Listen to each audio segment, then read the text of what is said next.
نگران وزیر اعظم ہیں انوار الحق کافر صاحب، انہوں نے کہا ہے کہ یہ جو ایک غلط فہمی ہے کہ بجلی فری دی جا رہی ہے افسران کو، وہ ٹھیک نہیں ہے۔ انہوں نے کہا وابڈا کے علاوہ وابڈا کو بجلی ہے افسران کو، اور ان کے جو ایون گریڈ 16 سے نیچے ان کو بجلی فری دی جا رہی ہے، لیکن ان کی بات پوری طرح ٹھیک نہیں ہے۔ اس میں یہ چیز بھی ایڈ کر لیں کہ جج صاحبان کو بھی، ہائی کورٹ کے، سپریم کورٹ کے، ان کو بھی فری ہے، اور ریٹائرڈ کو بھی فری ہے۔ اسی طرح پریزیڈنٹ آف پاکستان کو اور پرائم منسٹر کو بھی فری ہے۔ لوگ بدحال ہوئے ہیں، بے حال ہوئے ہیں بجلی کے اتنے بڑھتے ہوئے ریٹس کے اوپر، تو جو بھی ان کو بات بتائی جائے جو منفی ہو، فوراً ان پہ اثر کرتی ہے اور ان کے احتجاج میں مزید بے چینی کا باعث بنتی ہے۔ خود کہا پرائم منسٹر صاحب نے کہ 48 آورز میں کوئی ریلیف دیں گے، تو اس کو چاہے وہ انسٹالمنٹ ہو، 6 مہینے کی انسٹالمنٹ کر دیں، بڑھا دیں، تاکہ لوگوں کو یکمشت پیسے نہ دینے پڑیں۔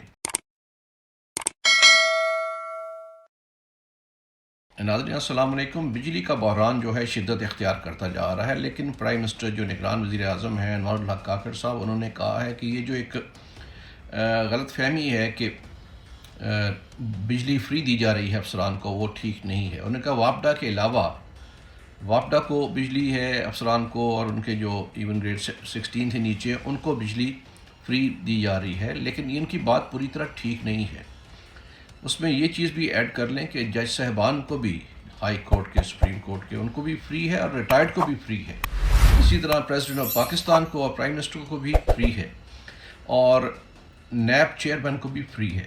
اچھا، یہ بات سمجھنے کی ہے کہ یہ فری سے مراد یہ نہیں ہے کہ جو سروس پرووائڈر ہیں، جو آئی پی پیز ہیں یا جو بھی ہیں، ان کو بل پے نہیں کیا جا رہا۔ بل پے کیا جاتا ہے، لیکن ان کے بہاف پہ ان کا محکمہ پے کر دیتا ہے۔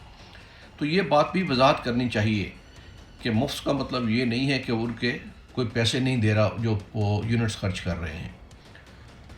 دوسری بات یہ دیکھنی چاہیے کہ بہت کم تعداد ہے جو کہ یہ اس کا فائدہ اٹھا رہے ہیں یا ان کو فائدہ دیا جا رہا ہے۔ ٹھیک ہے، اس کو لوگوں کو وضاحت کر دینی چاہیے بڑے شد و مد سے، تاکہ چونکہ لوگ بدحال ہوئے ہیں، بے حال ہوئے ہیں بجلی کے اتنے بڑھتے ہوئے ریٹس کے اوپر، تو جو بھی ان کو بات بتائی جائے جو منفی ہو، فوراً ان پہ اثر کرتی ہے اور ان کے احتجاج میں مزید بے چینی کا باعث بنتی ہے، جو کہ شدت احتجاج میں بھی آ جاتی ہے۔ تو اس لیے یہ وضاحت کرنا ضروری ہے کہ فری بجلی کوئی نہیں، چند لوگوں کے لیے حکومت پے کر رہی ہے۔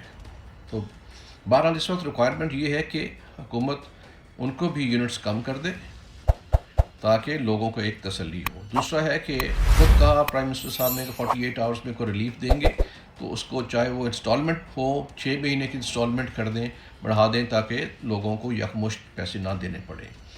یہ بھی انہوں نے واضح کر دیا کہ ہم نے آئی ایم ایف سے ڈیل کی ہوئی ہے، ہم اس کو ہم پوری طرح منوان امپلیمنٹ کریں گے۔ تو ٹھیک ہے، لیکن یہ جو ٹیکسیشن ہے بجلی پہ اور پیٹرول پہ، وہ کم کرنی ضروری ہے۔